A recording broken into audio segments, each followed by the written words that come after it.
مبارک وسلم صلی علیہ السلام علیک یا رسول اللہ صلی اللہ علیہ وسلم۔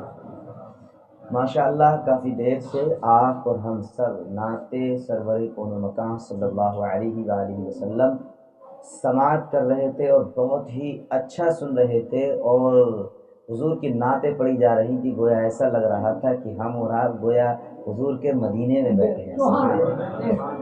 ماشاء اللہ نعتیں ہی کچھ ایسی تھیں، اور پھر نعت تو ہوتی ہی حضور کی ہے، اس میں ایسی ویسی کا تو کوئی تصور ہی نہیں ہے۔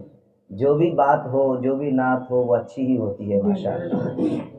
تو اب مختصر سا بیان ہوگا، یعنی 2-4 باتیں میں آپ کے سامنے رکھوں گا، وہ آپ حضرات کو بڑی توجہ کے ساتھ سننا ہے۔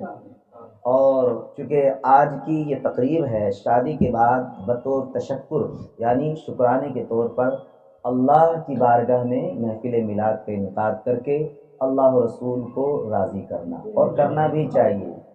اب وہ مہینہ بھی جو ہے تشکر ہی کا چل رہا ہے، جیسا کہ قرآن میں اللہ تعالیٰ نے ارشاد فرمایا وَأَمَّا بِنِعْمَةِ رَبِّكَ فَحَدِّثْ۔ اللہ فرماتا ہے اے میرے بندو، جب تمہیں میری طرف سے نعمت مل جائے تو اس کا چرچا کرو۔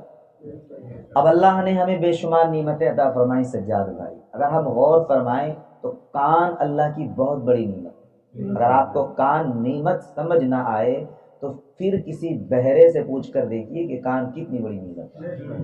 آپ غور فرمائیں، آنکھ اللہ کی بہت بڑی نعمت ہے۔ آپ کو سمجھ نہ آئے تو پھر کسی نابینا سے پوچھ کر دیکھیے کہ آنکھ کتنی بڑی نعمت ہے۔ اب دیکھیے اللہ تعالیٰ نے بے شمار نعمتیں ہمیں عطا فرمائی، اور اللہ نے اپنی نعمتوں کا ذکر فرمانے کے بعد ارشاد فرمایا اے میرے بندو، میں نے تمہیں اتنی نعمتیں عطا فرمائیں، اتنی نعمتیں عطا فرمائیں، اگر تم میری نعمتوں کو شمار کرنے لگ جاؤ تو دن ختم ہو جائیں گے، راتیں ختم ہو جائیں گی، اور میری نعمتیں شمار نہیں کر پاؤ گے۔ وَأَمَّا بِنِعْمَةِ رَبِّكَ فَحَدِّثْ۔ اس لیے اللہ فرماتا ہے میرے بندو تم میری نعمتوں کا خوب چرچا کرو، اور فرمایا وَإِن تَعُدُّوا نِعْمَةَ اللَّهِ لَا تُحْصُوهَا۔ اگر تم میرے بندو تم میری نعمتوں کو شمار کرنا چاہو تو کر نہیں سکتے۔ تو اللہ نے ہمیں بے شمار نعمتیں عطا فرمائی۔ اولاد بھی اللہ کی نعمت، بچے اللہ کی نعمت، اللہ نے ہمیں صحیح و سالم بنایا ہے تو یہ بھی اللہ کی نعمت ہے، ہم بول رہے ہیں تو یہ بھی اللہ کی نعمت ہے۔ اور ایک بات میں آپ کو بتاؤں، میں نعمتوں کا ایک دن تذکرہ پڑھ رہا تھا سجاد بھائی، تو اللہ نے اپنی نعمتوں میں ایک ایسی نعمت کا ذکر فرمایا کہ ہماری توجہ اس کی طرف ہوتی ہی نہیں ہے۔ کتنی بڑی نعمت! ہم اور آپ جب سانس لیتے ہیں تو اللہ کے رسول صلی اللہ علیہ وآلہ وسلم نے فرمایا کہ جب تم سانس لیتے ہو تو تم پر اللہ کا ایک شکر واجب ہو جاتا ہے۔ کتنا؟ ایک شکر واجب ہو جاتا ہے۔ اور فرمایا سانس لینا کمال نہیں ہے، صرف سانس لینا کمال نہیں ہے، جو سانس آپ نے اندر کو لیا ہے وہ سانس باہر آ جائے تو یہ بڑا کمال ہے۔ کتنے ایسے ہیں کہ جو سانس تو لیتے ہیں لیکن سانس باہر نہیں کر پاتے، اور جب باہر نہیں کر پاتے تو پھر آپ جانتے ہیں تو کیا ہوتا ہے۔ اس لیے سانس لینا اللہ کی نعمت ہے، اور فرمایا سانس لینے سے کہیں بڑھ کر سانس کو باہر نکالنا یہ اس سے بڑھ کر اللہ کی نعمت ہے۔ اس لیے کہ سانس پر اگر ہمیں ہماری باڈی کو سکون ملتا ہے تو سانس باہر نکالنے پر ہمیں زندگی جیسی نعمت ملتی ہے۔ اگر سانس اندر جائے اور باہر نہ آئے نا تو سمجھ سکتے ہیں ہمارا اور آپ کا کیا حال ہوگا۔ اس لیے اللہ کے رسول صلی اللہ علیہ وآلہ وسلم نے فرمایا کہ ہر سانس کے عوض ہر بندے پر شکر واجب ہوتا ہے۔ اس لیے آپ جب بھی جہاں بھی جس جگہ بھی ہو اللہ کا شکر ادا کرو، اللہ کا شکریہ ادا کرتے رہو۔ اسی لیے قرآن کریم میں اللہ تبارک و تعالیٰ نے سورہ رحمان شریف میں 32 مرتبہ اس انسان کی حقیقت کو بیان فرمایا اور کہا یہ انسان اتنا بڑا جھوٹا ہے، اتنا بڑا جھوٹا ہے، میں نے اس کے لیے نعمتوں کا انبار لگا دیا لیکن یہ اتنا بڑا جھوٹا ہے کہ ایک بار بھی میری نعمت کا شکریہ ادا نہیں کرتا۔ پتہ ہے آپ جب سورہ رحمان شریف پڑھتے ہو تو قرآن کہتا ہے فَبِأَيِّ آلَاءِ رَبِّكُمَا تُكَذِّبَانِ، اے انسان تو میری کن کن نعمتوں کو جھٹلائے گا، کون کون سی نعمتوں کو جھٹلائے گا۔ اب اگر ہم اپنی زندگی پر غور فرمائیں، اللہ تعالیٰ نے ہمیں اولاد دی، ایک ماں باپ کی تمنا اور آرزو ہوتی ہے، خواہش ہوتی ہے کہ شادی ہو جانے کے بعد ان کے یہاں بچے ہوں، اور بچے ہو جانے کے بعد پھر والدین کی تمنا اور آرزو ہوتی ہے کہ وہ اپنی بچوں کی زندگی کو پروان چڑھائیں، بڑا کریں، اور جب بچے بڑے ہو جائیں تو پھر ان کی دوسری خواہش یہ ہوتی ہے کہ وہ اپنی زندگی میں اپنی سر کی آنکھوں سے اپنا بچہ ہو یا بچی ہو تو وہ سہاگن بنتے ہوئے دیکھنا پسند کرتے ہیں، اور بچہ ہو تو اپنے بیٹے کے سر پر تاج صحرا سجتے ہوئے دیکھنا پسند کرتے ہیں۔ لیکن قربان جائیے بہت سارے ایسے لوگ ہوتے ہیں کہ جن کو یہ دولت نصیب نہیں ہوتا۔ خوش قسمت ہیں وہ لوگ کہ جن کی زندگی میں ان کے بچے جوان ہو جاتے ہیں، اور بچے نہ صرف جوان ہوتے ہیں بلکہ وہ اپنے بچوں کے سروں پر تاج صحرا بنتے ہوئے دیکھ لیتے ہیں۔ اللہ اکبر۔ حضرات کو میں بتانا یہ چاہتا ہوں چونکہ یہ شادی کے بعد تشکر کی محفل سجائی گئی ہے، اللہ تعالی ہم سب کو اس طرح کی محافل سجانے کی توفیق عطا فرمائے، شادیوں کو آسان بنا دے گا، اتنا آسان بنا لے شادیوں کو، اتنا آسان بنانے کہ ایک غریب بھی اپنی بچی کی شادی کرے، امیر تو کرتے ہی کرتے ہیں لیکن اپنی شادیوں کو اتنا آسان بنا لو، اتنا آسان بنا لو کہ اگر کسی غریب کے یہاں 5 بیٹیاں بھی ہوں اور وہ 5 کی 5 بیٹیاں اگر جوان ہو گئی ہوں اور وہ ایک باپ اپنی بیٹیوں کی شادی کرنا چاہتا ہو تو اللہ تعالیٰ ایسے اسباب مہیا فرما دے، کہیں ایسا نہ ہو ہم امیروں کی وجہ سے کہیں ایسا نہ ہو کسی غریب آدمی کا دل نہ دکھ جائے، اور اس کی بچیوں کی چڑھتی ہوئی جوانی، چڑھتی ہوئی امنگیں اور وہ آرزویں، وہ خواہشات جو ایک ماں باپ اپنی بیٹی اور اپنے بیٹے کے سر پر تاج صحرا دیکھ کر کے خوشیاں لوٹنا چاہتے تھے، کہیں ایسا نہ ہو ہم امیروں کی وجہ سے ان خوشیوں کا جنازہ نہ نکل جائے۔ اس لیے اپنی شادیوں کو اتنا آسان بنا دو، میرے آقا نے ارشاد فرمایا نکاح کو آسان بناؤ اور زنا کو مشکل بناؤ۔ اگر آج ہم حضور کی اس حدیث پر غور فرمائیں تو آج کے اس پرفتن دور میں سب سے زیادہ اگر ہم غور فرمائیں، توجہ میری طرف، میں بڑی انمول اور بہت اہم باتیں آپ کو بتانے لگا ہوں۔ سب سے زیادہ آج کے اس دور میں زنا اتنا آسان ہو گیا ہے زنا کہ آپ گلی گلیاروں میں، کوچوں چوراہوں، بازاروں پر اور نکاح کرنا اتنا مشکل ہو گیا ہے۔ ایک شریف آدمی اپنی بیٹی کی شادی کرنا چاہے تو کر ہی نہیں پاتا۔ اس لیے میرے دوستوں، میرے عزیز ساتھیوں، نکاح کو آسان بنا دو اور زنا کو مشکل بنا دو، تاکہ ہم اور آپ پیارے آقا صلی اللہ علیہ وآلہ وسلم کی اس حدیث کے مصداق ہو جائے، اور کل قیامت کے میدان میں جب اللہ کے رسول صلی اللہ علیہ وآلہ وسلم فرمائیں گے کہ میں جب اپنی امت کو دیکھوں گا تو مجھے فخر محسوس ہوگا، امت کی کثرت کو دیکھوں گا تو مجھے فخر محسوس ہوگا، لیکن کیسا فخر، ویسا فخر کہ جب رسول پاک صلی اللہ علیہ وآلہ وسلم کل قیامت کے میدان میں ہوں گے، کل قیامت کا میدان سجا دیا جائے گا، ہم اور آپ گناہگار اپنی بیٹیوں کی شادی اور بیاہ کرنے کے بعد جب میدان قیامت میں حاضر ہوں گے تو اللہ کے رسول فرمائیں گے آپ سے، ہم سب سے فرمائیں گے میرے امتی، تو گناہگار ضرور تھا لیکن تو نے اپنی بیٹی کی بے حرمتی نہیں کی، بلکہ جب وقت آیا تو اپنی بیٹی کے سر پر تاج صحرا سجا دیا۔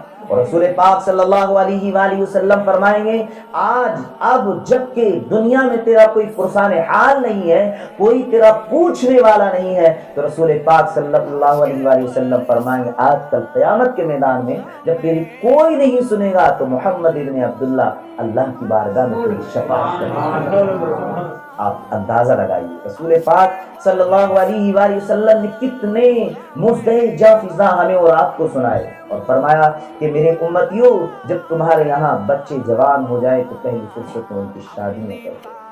شادی اللہ تعالیٰ کا بہت بڑا انعام ہے، علماء کرام کہتے ہیں کہ گھر میں تنگدستی آئے، اگر بچے جوان ہیں تو شادی کرو۔ فرمایا گھر میں وبائیں پھیلی ہوئی ہیں، تنگدستی آ رہی ہے، کاروبار نہیں چل رہا ہے، وباؤں بیماریوں مصیبتوں میں مبتلا ہو، بچے جوان ہیں تو پہلی فرصت میں شادی کر دو۔ کسی نے عالم تصور میں کسی سے پوچھا، بھائی یہ بتائیے اگر ہم شادی کریں تو ہوگا کیا؟ میرے آقا صلی اللہ علیہ وآلہ وسلم نے ارشاد فرمایا، جس گھر میں شادی ہو جاتی ہے اللہ تبارک و تعالی اس گھر کو جنت کا گہوارہ بنا دیتا ہے، اس گھر میں امن اور سکون نازل فرما دیتا ہے، سکینہ نازل ہوتی ہے اس گھر کے اندر، رحمت ہی رحمت نازل ہوتی ہے اس گھر کے اندر، برکتوں کا اس گھر کے اندر انبار لگ جاتا ہے۔ اللہ اکبر۔ اس لیے میرے دوستو، میرے عزیز ساتھی، چونکہ وقت تو اتنا نہیں ہے کہ بہت ساری باتیں بتائی جائیں، بہت سارے پہلوؤں پر گفتگو کی جا سکتی ہے، لیکن اتنا ہمارے اور آپ کے پاس وقت نہیں ہے۔ میں جاتے جاتے آپ کو یہ بات بھی بتا جاؤں کہ اپنی شادیوں کو اتنا آسان کر لیں، اتنا آسان کر لیں، دنیا کی کسی خرافات کے اندر آپ کو نہیں ہونا چاہیے۔ جو ہے شادیوں کو اتنا آسان کہ ہم میں سے ہر کوئی شادی کرنا چاہے تو آسانی سے شادی کریں۔ آپ شادیوں کے موقع پر، خاص طور پر شادیوں کے موقع پر، اپنے گھروں کے اندر ڈھول کو، تاشے کو، ڈی جے کو، باجے کو آنے نہ دو۔ ظاہر بات ہے جب ایسے حسین موقع پر آپ جب شادی کرتے ہیں تو آپ کے دوست بھی کہیں گے بھائی روز روز شادی نہیں ہوتی ہے، کیوں نہ ایسا پروگرام کر لیں، کیوں نہ ہم ایسا کوئی کام کر لیں، کیوں نہ ہم ویسا کام کر لیں۔ لوگ آپ کے دوست و احباب آپ کو اکسائیں گے، لیکن پتہ ہے ایک زمانے سے آپ جو اپنی پیشانی رب کی بارگاہ میں جھکاتے چلے آئے ہیں، سجدے کرتے چلے آئے ہیں، سجدوں پر سجدے کرتے رہے، چند منٹوں کی خوشیوں کے لیے اپنے راضی رب کو بھی چند خوشیوں کے لیے آپ نے ناراض کر لیا۔ اور جب شادی ہو جاتی ہے اکثر و بیشتر ہم نے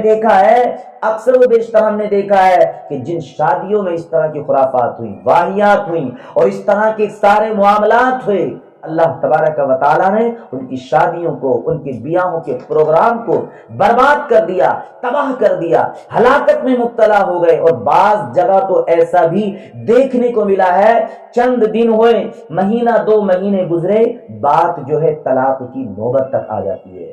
لڑکا اپنے گھر اور لڑکی اپنے گھر۔ ہم نہیں کہتے کہ آپ کی لڑکی اور آپ کا لڑکا جو ہے الگ الگ ہو جائے، ہماری تو دعا یہی ہے کہ سلامت رہیں، اور ہم تو دعا بھی یہی کرتے ہیں مولا تبارک و تعالی اس دیواجی زندگی کو تا دم قیامت قائم و دائم فرمانا۔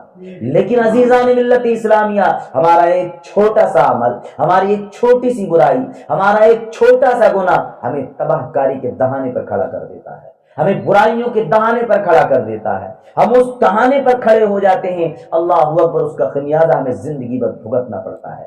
اس لیے اپنے گھر میں بے حیائیوں، برائیوں، بدکاریوں کو آنے نہ دو، بلکہ جب شادی کا وقت قریب آئے قرآن خوانی کرو، نعت رسول پڑھواؤ۔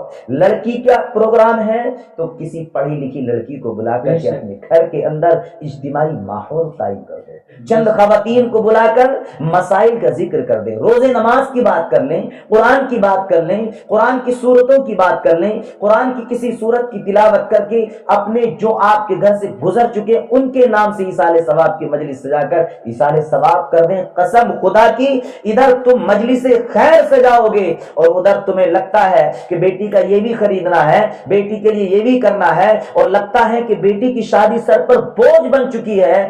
آپ کو اگر ایسا لگ رہا ہے ادھر ذکر خیر کی مجلس سجا دو، قسم خدا کی ذکر خیر کی مجلس سے بعد میں اٹھو گے، اللہ تبارک و تعالی سبب کا انتظام پہلے فرمائے۔ لیکن کبھی ہم ایسا نہیں کرتے، ہمیں کیا کرنا ہے؟ ناچنے والوں کو بلائیں گے، ناچنے والیوں کو بلائیں گے، ڈھول تاشے ڈیجو باجوں میں اس طرح منہمک اور اتنے انہماک ہو جاتے ہیں کہ پھر ہمیں پتہ ہی نہیں چلتا کہ ہم کس کی مجلس سجا رہے ہیں، ہم کون سا کام کر رہے ہیں۔ اور ہمارے یہاں مراد آباد میں تو بڑا عجیب حال ہے، پتہ نہیں یہاں ایسا ہوتا ہے کہ نہیں ہوتا۔ ہمارے یہاں مراد آباد میں اس طرح ہوتا ہے کہ اگر لڑکی کی یا لڑکی ہو یا لڑکا دونوں کی شادیوں پر 10 دن پہلے 20 دن پہلے سے خواتین گھر گھر دعوتیں پہنچاتی ہیں، اور 10 دن تک، یعنی 10 دن باقی ہیں تو 10 دن تک، 20 دن باقی ہیں تو 20 دن تک لگاتار خواتین کو ڈھول بجانا ہے، اور اس پر پتہ نہیں کون کون سی چیزیں گاتی ہیں، اور اس پر ناچنا گانا کودنا فلانگنا، یہ سارے کارکردگی ان کی ہوتی ہیں۔ اللہ اکبر! آپ اندازہ تو لگائیے، ابھی شادی آئی نہیں، ابھی 10 دن ہے، ابھی شادی آئی نہیں 20 دن ہے، 20 دن پہلے سے ہماری اسلامی خواتین اپنے گھر اللہ اور اس کے فرشتوں کی لعنت کو اتارنے کا سبب بنا لیتی ہیں۔ اب آپ اندازہ لگائیے، جب شادی کا وقت قریب آئے گا تو لڑائی نہیں ہوگی تو پھر کیا ہوگا؟ جھگڑا نہیں ہوگا تو پھر کیا ہوگا؟ کہیں کھانے میں کمی پڑ رہی ہے، کہیں پانی میں کمی پڑ رہی ہے، معمولی سی باتوں پر، چھوٹی چھوٹی باتوں پر آپ نے دیکھا ہوگا کہ جھگڑا ہو جاتا ہے، لڑائی ہو جاتی ہے، وہ بھی طیش میں آ جاتا ہے، وہ بھی طیش میں آ جاتا ہے۔ جانتے ہو اس کا سبب کیا ہے؟ اس کا سبب کوئی اور نہیں ہے بلکہ سبب ہمارے خود کے اپنے عمل ہوتے ہیں۔ ہم نے چھوٹی چھوٹی باتوں پر دھیان دیا ہوتا، قسم خدا کی ہم نے سنا ہے، اور لوگ بیان کرتے ہیں کہ بیٹی کی شادی کر رہا تھا، انتظام تو کیا تھا 500 لوگوں کا، اللہ کے فضل سے 500 لوگوں کے عوض میں 700 لوگوں نے کھانا کھا لیا، لیکن کھانا کب نہیں پڑا۔ یہ کیا ہے؟ یہ سب برکتیں ہوتی ہیں، یہ سب رحمتیں ہوتی ہیں، یہ سب اللہ تبارک و تعالیٰ کا نظام ہوتا ہے۔ اللہ تو چاہتا ہے کہ بندے اچھے بنے، اللہ تو چاہتا ہے کہ بندے نیکیاں کریں، اللہ تو چاہتا ہے کہ بندے مجھے یاد کریں، اللہ تو چاہتا ہے بندوں کو میں کچھ عطا کروں، اللہ تو چاہتا ہے کہ بندوں کے لیے میں اچھی چیزیں مہیا کر دوں، اللہ تو چاہتا ہے کہ میں بندوں کی زندگی خوشحال کر دوں۔ ابھی نہیں دیکھا، ابھی بارش ہو رہی ہے، 3 دن لگاتار بارش ہوتی رہی تو بہت سارے لوگ کہنے کو سننے کو ملا، ہم نے بھی 1-2 بار یہ بات کہہ دی کہ بھئی ہمارے اتنے جو ہے کھیتی میں اتنا غلہ ہو رہا تھا، سب برباد ہو گیا۔ یہ باتیں اللہ تعالیٰ کو بڑی عجیب لگتی ہیں۔ اللہ تعالیٰ ان باتوں سے بڑا ناراض ہوتا ہے۔ وہ چاہے تو ایک لمحے میں پوری دنیا کو غرق کر دے، وہ چاہے تو آنن فانن پوری دنیا کی ہریالی کو تباہ کر دے، پوری دنیا کو تباہ و برباد کر کے نسیہ منسیہ کر دے، لیکن وہ ایسا بالکل بھی نہیں چاہتا ہے۔ یہ دنیا کا جو نظام اللہ تعالیٰ نے بنایا ہے، بارش کا برسانا، 1 دن نہیں، 2 دن نہیں، 3 دن نہیں، لگاتار بارش کا ہوتے رہنا، یہ بندوں کی آزمائش کے لیے ہوتا ہے۔ اللہ چاہتا ہے کہ میں دیکھنا چاہتا ہوں کہ میرا بندہ ابھی بھی مجھے یاد کرتا ہے کہ نہیں، لیکن کیا ہوا؟ جیسے جیسے بارش کے آثار بڑھتے چلے گئے، بارش بڑھتی چلی گئی، لوگ مسجد سے اتنا ہی دور ہوتے چلے گئے۔ 2 صفیں ہو رہی تھی تو ایک صف کے نمازی رہ گئے، اور بارش اور زیادہ بڑھی تو اور زیادہ کم ہوئے۔ میں آپ پر طنز نہیں کس رہا ہوں، میں ایسی کوئی بات نہیں کروں گا جس سے آپ کو طنز لگے، لیکن سچائی یہی ہے، جب بندہ اللہ کے امتحان میں ناکامیاب ہو جاتا ہے، جب بندہ اللہ کی آزمائش میں فیل ہو جاتا ہے، تو اللہ تبارک و تعالیٰ اس پر طرح طرح کی آزمائشیں، طرح طرح کی ابتلاء اس پر مسلط فرما دیتا ہے۔ آپ نہیں دیکھتے ہیں، ابھی اچھا خاصا بچہ لیٹا ہوا تھا، آرام کر رہا تھا، کیا ہوا؟ معمولی سی کھانسی ہوئی، اور کھانسی میں نہ جانے کتنی بیماریاں بن گئی۔ آپ ہسپتال لے کر پہنچ گئے، ڈاکٹر کے پاس پہنچ گئے، ڈاکٹر نے کہا اس کو تو نمونیا بھی ہو گیا، اس کو تو یہ بھی ہو گیا ہے، اس کو تو یہ بھی ہو گیا ہے، اس کو تو فلانا بھی ہو گیا ہے، اس کو یہ بیماری بھی ہو گئی ہے۔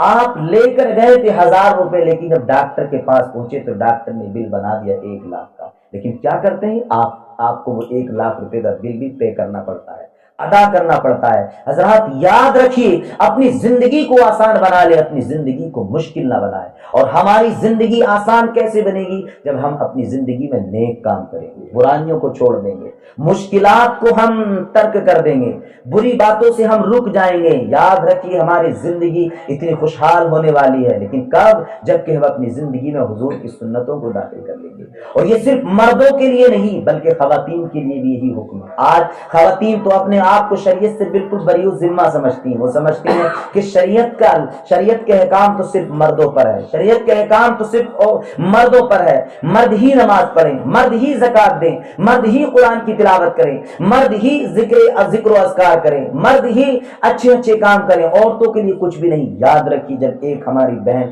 ہماری اسلامی خاتون جب اپنے سر سے دوپٹہ اتار کر، بال کھول کر کے جب گلی گلیاروں سے گزرتی ہے، قسم خدا کی آپ کو معلوم ہونا چاہیے، ہمارے اور آپ کے پیارے آقا نے ارشاد فرمایا کہ اس گزرنے والی عورت پر اللہ کی بھی لعنت ہوتی ہے۔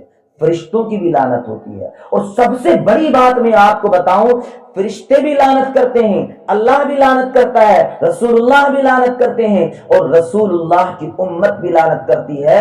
لیکن سب سے بڑی بات یہ ہے کہ جب ہماری خواتین، ہماری بہنیں، ہماری بیٹیاں، ہماری بچیاں جب گھر سے باہر بغیر دوپٹے کے نکلتی ہے، اس کے سر پر نقاب نہیں ہوتا ہے، تو اس خاتون پر شیطان بھی لعنت کرتا ہے.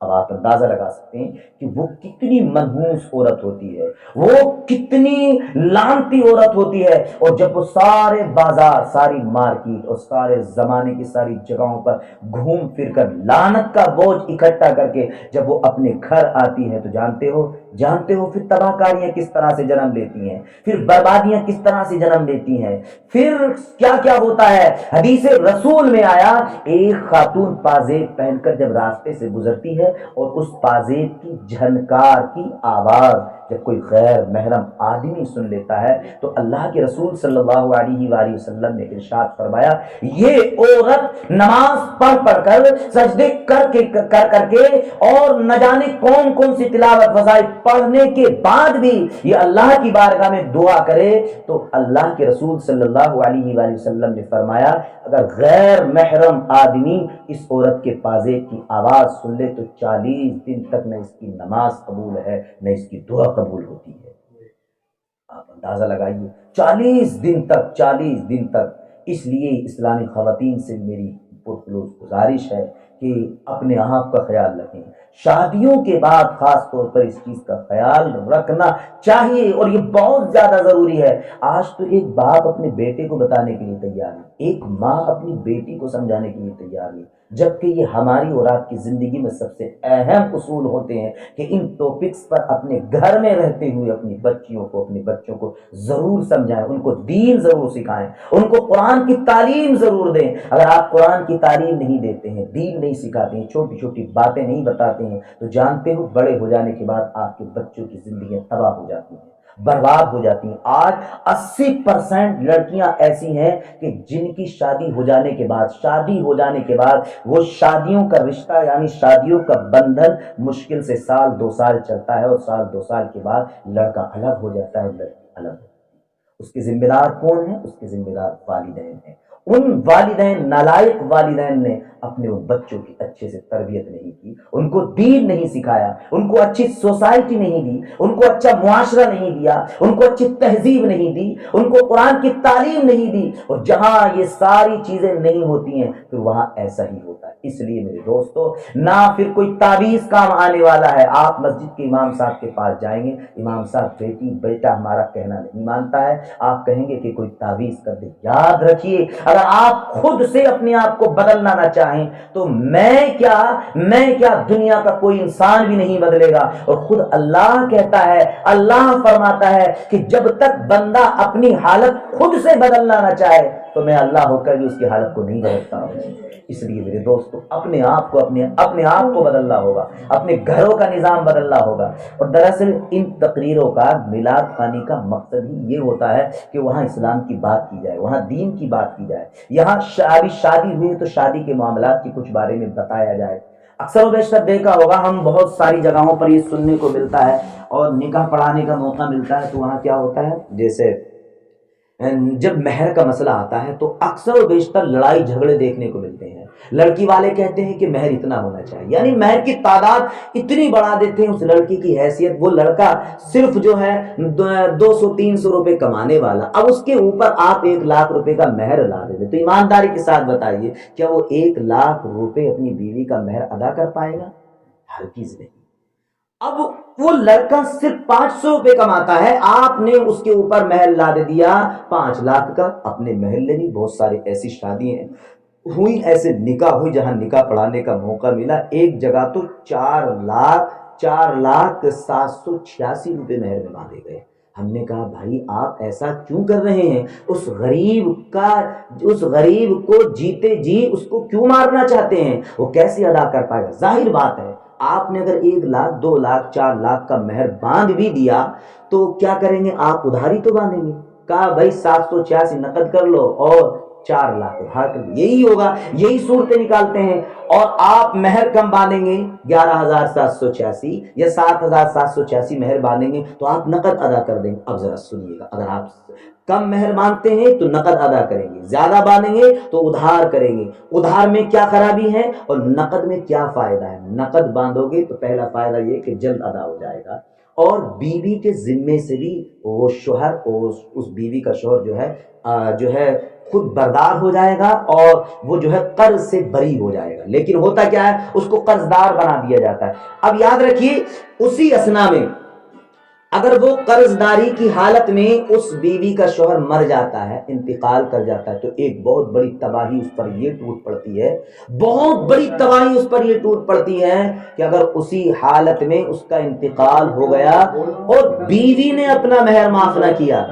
بیوی نے، ذرا زور سے سمجھیے، بیوی نے اپنا مہر معاف نہ کیا تو علماء کرام بیان فرماتے ہیں کہ اللہ تبارک و تعالی بھی پھر اس کو معاف نہیں فرمائے، اس کو معاف نہیں فرمائے گا۔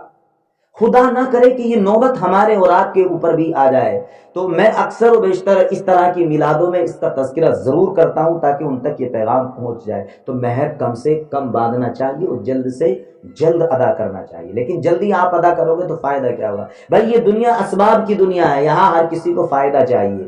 تو آپ کہیں گے کہ بھائی فائدہ کیا ہے؟ مولانا صاحب بڑی اچھے سے تقریر کر رہے ہیں، اس کا فائدہ کیا ہے؟ اگر ہم مہر کم ادا کریں اور جلدی ادا کر دیں تو فائدہ کیا؟ اب ذرا آپ کو میں لے کر چلتا ہوں حضرت علی کی بارگاہ میں۔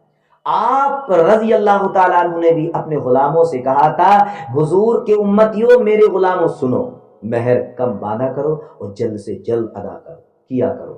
تو آپ کے کسی صحابی نے پوچھا تھا، حضور آپ فرماتے آپ کا حکم سر آنکھوں پر، لیکن ہمارے آقا ایک بات تو بتائیں، اگر ہم مہر کم باندھے اور جلد ادا کر دیں تو فائدہ کیا ہوگا؟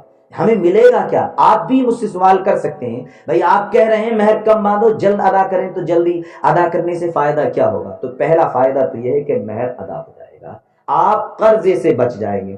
اور جو دوسرا سب سے بڑا فائدہ ہے، یہی بات حضرت علی بن مرتضیٰ مشکل کشا رضی اللہ تعالیٰ عنہ نے اپنے صحابیوں سے فرمائی تھی۔ اب ذرا توجہ کے ساتھ سنیے گا، وہ کون سی بات تھی؟ حضرت علی بن مرتضیٰ فرماتے، بھائی مجھے ایک بات بتائیں، آپ میں سے یا ان دو میں سے، یعنی جن کی شادی ہوئی ہے لڑکی اور لڑکا، زوجین میں سے بتاؤ کسی ایک کو بیماری لگ سکتی ہے کہ نہیں لگ سکتی؟ سارے صحابہ نے کہا حضور بالکل لگ سکتی ہے۔ اچھا ایمانداری کے ساتھ بتانا، کوئی ایسی بیماری بھی لگ سکتی ہے کہ نہیں لگ سکتی کہ جس کا دنیا میں علاج ہی نہ ہو؟ تو سارے صحابہ نے کہا بالکل لگ سکتی ہے، کینسر کی بیماری لگ سکتی ہے، اس کے علاوہ کوئی اور بیماری لگ سکتی ہے۔ تو حضرت علی بن مرتضیٰ رضی اللہ تعالیٰ عنہ نے ارشاد فرمایا، میرے غلاموں اگر آپ اتنی بات سمجھ چکے ہو تو پھر اگلی بات سنو۔ حضرت علی رضی اللہ تعالیٰ عنہ فرماتے، خدا نہ خواستہ اگر شوہر کو ایسی بیماری لگ جائے، کس کو بولیے گا؟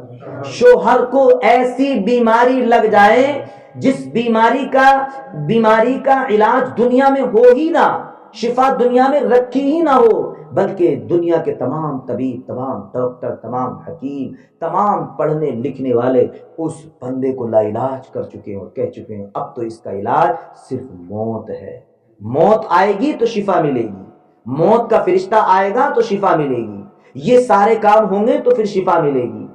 تمام طبیبوں نے لا علاج کر دیا ہو، تمام ڈاکٹرز جواب دے چکے ہوں، تمام اطباء حکما جواب دے چکے ہوں، تو حضرت علی فرماتے بتاؤ تمہارے پاس اس وقت کیا چارہ ہوگا؟ تو سارے لوگوں نے کہا حضور اس وقت ہمارے پاس کوئی بھی چارہ نہیں ہوگا، لیکن حضرت علی رضی اللہ تعالیٰ عنہ نے فرمایا ہاں ایک چارہ ہے، میں بتاتا ہوں وہ کون سا چارہ ہے۔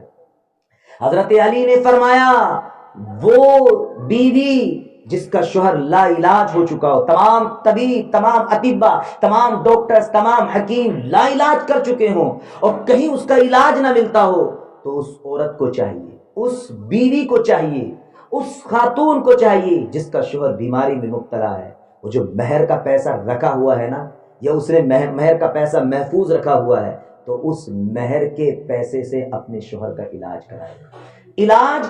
حضرت علی بن مرتضیٰ رضی اللہ تعالیٰ عنہ نے فرمایا قسم خدا کی میں علی اس بات کی گارنٹی دیتا ہوں، ادھر وہ عورت اپنے مہر کے پیسے سے اپنے شوہر کا علاج کرائے گی، ادھر علاج کرائے گی، ادھر اللہ تعالیٰ اس کے حق میں شفا نصیب فرما دے گا، شفا مقدر فرما دے گا۔ شفا علاج کرانے کے لیے بعد میں پہنچیں گے، شفا کا فرشتہ پہلے آ جائے گا۔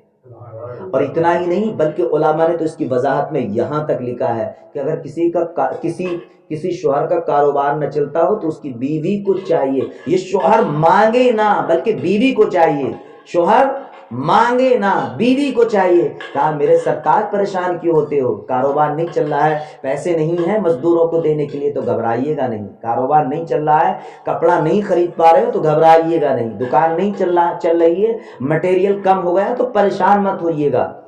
بیوی کو چاہیے اپنے مہر کا پیسہ، مہر میں جو زیور دیا تھا یا مہر میں جو کچھ دیا تھا، کہے اس سے اپنے شوہر سے کہ اس کو بیچ آئیے اور اپنی دکان میں لگائیے، اپنے کاروبار میں لگائیے، اپنی تجارت میں لگائیے۔ علماء کہتے ہیں، وہ حضرت علی کا قول تھا، یہاں علماء کہتے ہیں، علماء فرماتے ہیں یہ بندہ، یہ شوہر اپنی بیوی کے مہر کے پیسے کو کاروبار میں لگانے کے لیے جیسے جائے گا، جیسے جیسے اس کے قدم بڑھیں گے، اللہ تعالیٰ ویسے ویسے رحمت کے فرشتے اس کے گھر پہنچا دے گا، اس کے کاروبار میں پہنچا دے گا، اس کی تجارت میں پہنچا دے گا، تجارت بھی اعلیٰ ہو جائے گی، کاروبار بھی اعلیٰ ہو جائے گا۔ اور دیکھیے سب سے بڑی بات تو یہ کہ آپ کا مہر بھی ادا ہو گیا اور آپ کے سارے کام بھی ہو گئے۔ اب لوگ اتنا ڈھیر سارا مہر باندھ دیتے ہیں تو ظاہر ہے ادھار تو ہوگا ہی۔